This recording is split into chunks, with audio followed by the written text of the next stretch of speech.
you doing today, folks? This is Lip Seal, and you are here on The Fit. I'm here with Mr. Alan Surball here at Magical Memories presents Disney Finds Art.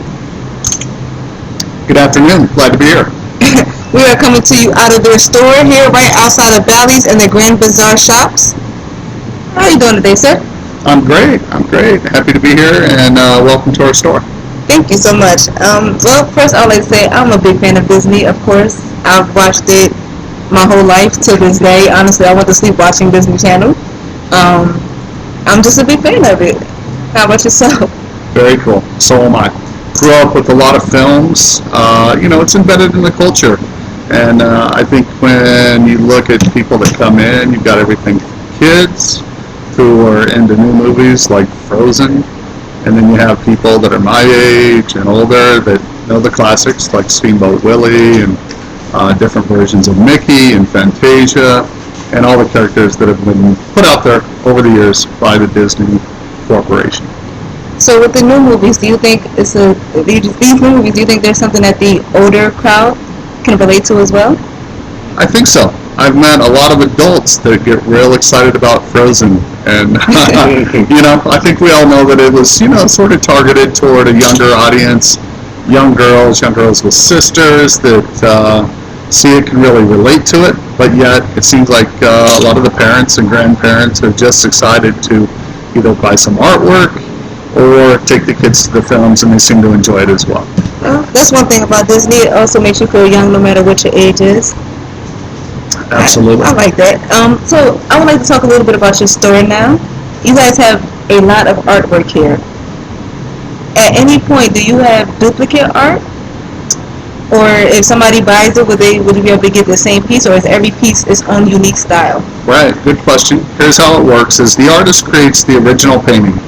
They give it to our company, and at that point the piece gets scanned, and then it gets printed. So what mostly we do is limited editions, and those are the original, and then an edition of maybe 50 or 95 pieces. Those get color matched, approved by the artist, approved by Disney, signed. So when you come in, you'll see a piece. It could be the original piece of art, it might be the limited edition piece of art, but if you see it, chances are it's going to be available for a couple years. But you guys do have some original one-of-a-kind pieces here in the store, correct? Absolutely. Right now we have about 5 originals. Of those, 2 have been published and made into limited editions. So what we like to do with customers and people that are interested in the process, we show them the limited edition. We put it up next to the original. We talk about the differences, how it was created, what the different features are, and it's nice to be able to see sort of the whole process, how it goes from an original to a limited edition. So with any of these pictures at any point, I do know that they are based off of the movies, but did any of these pictures, some of these pictures not make the movie scenes? Like they're in different scenarios or something? Yeah, generally everything you'll see here does come from a film. It'll come from a scene. It may be the artist's interpretation of it, so it may vary a little bit. But we have a few artists who kind of have their own vision of Disney, and they'll do that. And so it's from a film. It'll be a character, but it might be their own version of it. And so you might be able to appreciate the work of art. It may not be exactly as it comes from the film. It may be how they see it and their interpretation of it. But most everything you see is pretty recognizable from a film. Do you ever get to meet any of the artists? I do. I know, let's say we carry 30 different artists, which is about what we do. I probably know 7 to 10 of them, and of those 7 or 10, I've got 2 that have become really good friends. I worked for the publisher when it first opened up in early 2000s, and so being in Los Angeles at the publishing company, the artists would come in, they'd sign the work, they'd work in there, they'd have a studio there at times, and we'd get to meet them, became friends with some of them, and to this day, still a lot of good friends. Cool. Do they ever come here in the store? They do. From time to time, we'll have artists come out, usually on a weekend. It might be a busier weekend in Vegas, and they'll either work on their piece. We have some artists that will do a performance piece. They'll create a high-energy Disney completed acrylic painting in 30 or 40 minutes, and it might be more like performance art. They'll have music, painting quickly, getting into it, getting the crowd into it, and it's a pretty fun thing to see. And at other times we have an artist come out, and it may be more low-key, where they're hanging out, they're working on a piece, they're signing pieces for customers, and telling their story about how they got into the business. That's pretty cool. So you mentioned that you worked for Disney. What was it that you did for them exactly? All right. When I first started, I was in Los Angeles working for Disney Fine Art, and it was when the program started. So we had taken it or been given from Disney to Disney Fine Art to continue the program and grow it. So I was first Western U.S. sales manager, and then I moved into international sales and covered Japan and the UK and Canada in terms of sales. And then I did a little bit of marketing as well, which was you talk to the owners of the company, talk about what pieces are coming in, what were popular, what were not popular, what we could improve on, edition sizes, who the artists were, special programs, a lot of things of that nature. How long did you do that for? I did that from 2004 to about 2008. Okay. And here at the store, you're a manager? I'm the manager here now, so I'm on the retail side now. Manage the store in here almost daily. Deal with a lot of the same issues, being inventory, what do you carry, what artists, set up the show, customer relations, and working with the owner to try to create a great experience for our customers. So how do you guys pick your artists for which artists are going to be displaying their pieces here in the store? Or does Disney, the company itself, tell you guys which artists is going to be here? Right, good question. What we do is we have a broad range of things we can choose from, and we do have some latitude there, so it can be our decision. But for sure what we're doing is, for example, Frozen comes out, you have 7 or 10 artists do their version of it. You want to carry that because you know people are going to come in, want to see it, ask for it. On the other hand, if our owner or if I have a certain character that I really like, we can make that decision to bring in a piece that may be a little bit older, but what we consider a classic or a really strong piece of art or things that we think people might be interested in. Okay, cool. Yeah. All right, so how long do you think Disney has been around? Oh. I understand that it's been back in the black and white days. Yeah. That was a nice way to say it. That was a nice way to say it. It's been around for a long time. It has. The park, Disneyland, 1955. The Disney Corporation, I'm at a loss for the exact year, but I'm going to guess it was probably in the late 40s, early 50s that it really got going, and seems to be going pretty strong. But yeah, they have a big history. I have a question. I've always wondered this. Was Mickey Mouse the first character for Disney? I am going to say no. Whoa. And, Wow. That's mind-blowing. Okay. Something that people, and they can Google this and check because it's new to me. There was a character by the name of Oswald, the Lucky Rabbit. And my understanding was he was the precursor to Mickey. They're very similar, although, Mickey Mouse, Oswald's a rabbit, but they have a lot of the same features. Now, my understanding was Oswald was created first, but he had sold the rights to Oswald at one point. And so Oswald went away for a long time, and then just in the last few years, they had gotten the rights back, and they did a trade for Al Michaels when Monday Night Football switched from one station to the other. And so they got the intellectual property back for Oswald, and they bargained it with Al Michaels. So there was, like the story, there was the first time a human being had ever been traded for a rabbit. And we have that piece in here. We actually have the original by Trevor Carlton, and then we have a limited edition. And if anybody comes by, happy to show you the process, and also happy to show you what I'm pretty sure, not 100%, but I think was the precursor to Mickey Mouse. Wow. Wow. Okay. All right. Mickey Mouse is everywhere. He's like the face. When you go to the Disneyland or Disney World, the Minnie Pooh is his head. You go to Disney Channel, there everybody does the Mickey Mouse head. Right. So I would have just assumed that he was the first character. Well, I'll give you this. He is definitely the most popular character. Definitely. He's the classic. He's the face of Disney, and everybody knows Mickey. Right. And there's a reason for it, you know. He stood the test of time, and personally, I really like Mickey a lot.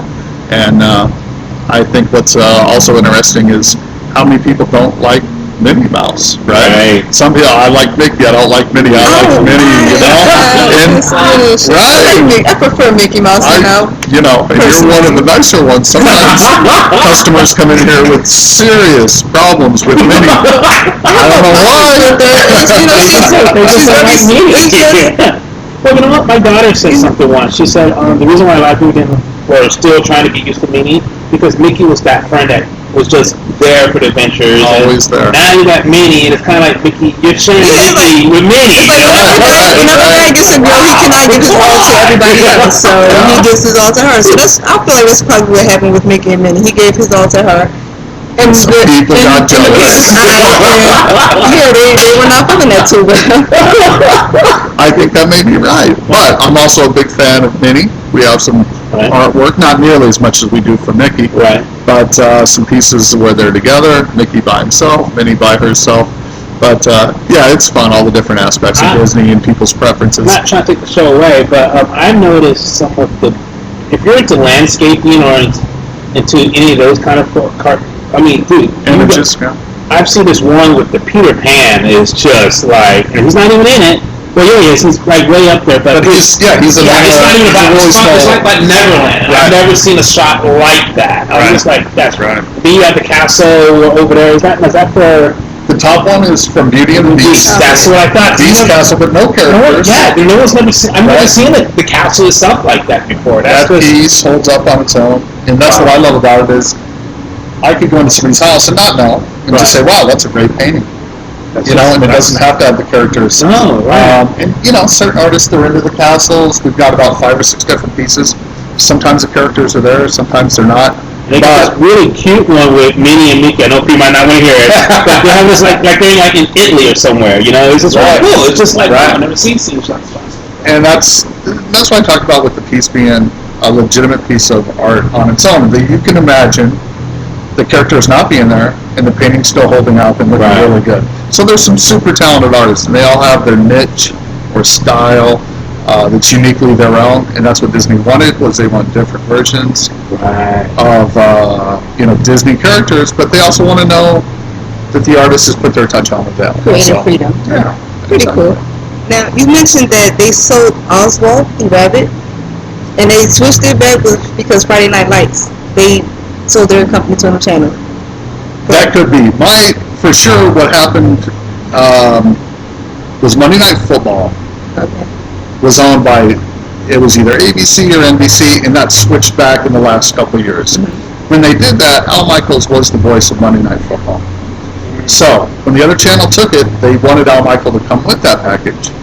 But in return, they had to give up Oswald, and that went back to the Disney company. Sort of, it's maybe rightful home, right? And but that's for a long time why people wouldn't have seen Oswald. And if that never happened, if it wasn't sold, you could have seen a different outcome to, Oswald could possibly be more popular than Mickey. I was going to say, now that Oswald is back, do you think that they will push him because he was the original cartoon?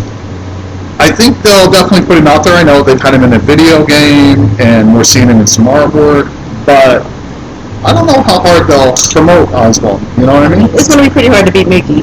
Yeah, they're probably pretty happy. They're probably pretty happy with Mickey. So now Disney has a lot of networks. Then if they work with Monday Night Football, they have Disney XD, you have the Disney Channel, the Disney Radio, Marvel, ABC Family. Right. They have a lot of networks. How is it that they're incorporating everything together? Well, I don't know a lot about that, but I do know that every time I turn around, I see. Disney has another Pixar, right? Star Wars is now that brand is under Disney. And that's another question. ESPN. So I seen that with Mickey Mouse. He had on a Darth Vader suit. So we'll probably see more of that. You'll probably see more. You got Mickey Mouse dressed up as Spider-Man. Right. Yep. Yeah, a lot of. Now here's another question for you. Now that Monet, this Lucille brought up Marvel, Star Wars. Are you guys gonna start carrying that in here now? Now, yeah, it's different. That's a good question, and I know. Things like Pixar, Cars, Toy Story, Monsters, Inc., we have some artwork.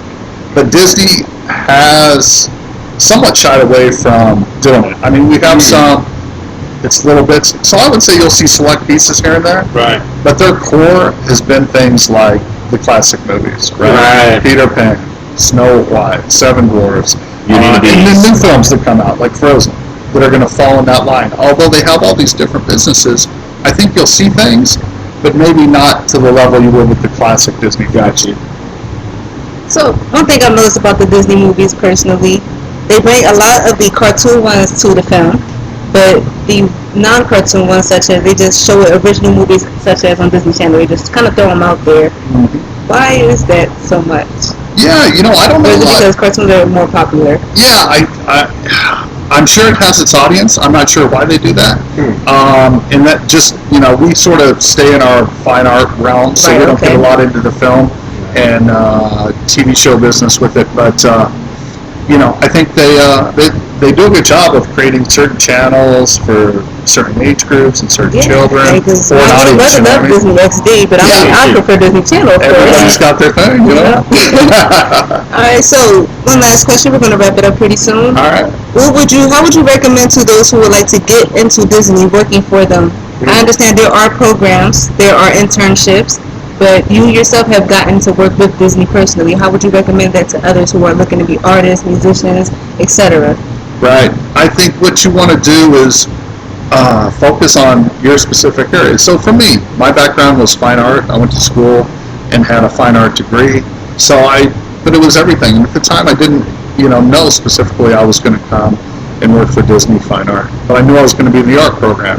And they have so many different That must products. have been a dream. Yeah, absolutely. I mean, I love the product. I can stand behind it. I believe in it. They do a good job.